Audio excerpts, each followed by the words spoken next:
ఎట్లా ఉన్నది? ఏమున్నది అంత ఆగమాగం ఉన్నది. మీ పరిస్థితులు ఆగమే ఉన్నాయా? ఆగం ఉన్నది. ఎందుకు రేవంత్ రెడ్డి అంత మంది చేస్తంటే నా పరిస్థితి ఆగ ఉన్నదంటూ? రేవంత్ రెడ్డి ఏం చేయలేదే. రుణమాఫీ చేస్తా అన్నాడు, చేయలే. ఈ ఆడో 2500 ఇస్తాను అయ్యలే. పీసీ 4 ఆయన ఇయ్యలే. అంత ఆగం చేసి ఒక బస్ తీసిండు. బస్సులో మేము ఏనాడు పోము.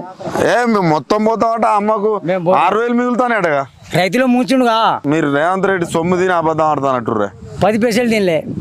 10 పైసలు తినలే. 10 పైసలు కూడా తినలేదా? ఎందుకు? సీఎం అయి ఉండి మీకు డబ్బులు ఇస్తాడు. మీకు ఆడ మంచిగా నీళ్ళు వస్తున్నాయా? కాలం నీళ్ళు లేదు, ఏం లేదు. ఆయన రేవంత్ రెడ్డి ఏం చేయలేదు. దగ్గరే చేసాడు. ఆయన కేసీఆర్ చేసే. కేసీఆర్ నీళ్ళు వచ్చే, రైతు బంధు వచ్చే, పీజీని వచ్చే, మళ్ళా చూస్తే ఇక డబుల్ బెడ్రూమ్ పెట్టే, కళ్యాణ లక్ష్మి వచ్చే. ఇప్పుడు ఈయన వచ్చుడే లేదు, రానే రానట్టుంది. ఎవరు? అందరు మనం పోవద్దట. ఏడికి పోతారునా? ఏది ఇక్కడ మీకు స్థానికంగా యశస్వి రెడ్డి అని ఎక్కడో అమెరికాలో ఉంటాయి. నేను ఇక్కడ రానే రాదనంటుంది. రానంట. ఇక్కడ గుట్టకాడ వచ్చింది. కేసీఆర్ వస్తే దేగర్ వస్తే 10-5 ఇచ్చిపోయేది తీర్థం జాతర కాడ. అది కారణమే వెళ్ళిపోయింది కానీ 10 బిల్ల కూడా చేయలే. ఒక మాట నిజంగా చెప్పు, కేసీఆర్ ఉన్నప్పుడు బాగుండేనా ఇప్పుడు బాగుందా? కేసీఆర్ కూడా బాగుండే. ఎందుకు? కేసీఆర్ ఏమి ఇచ్చింది నీకు? నీళ్ళు ఇచ్చే. రుణమాఫీ 2 లక్షలు డిసెంబర్ 9వ తారీఖు రేవంత్ రెడ్డి చేస్తా 2 లక్షలు చేస్తానే.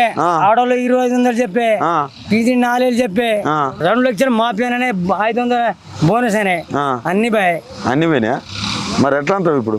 ఇప్పుడు ఏంటో కేసీఆర్ గెలిపించుకోవాలి, ఈ పని నడిపించుకోవాలి. అంతేనా? అంతే.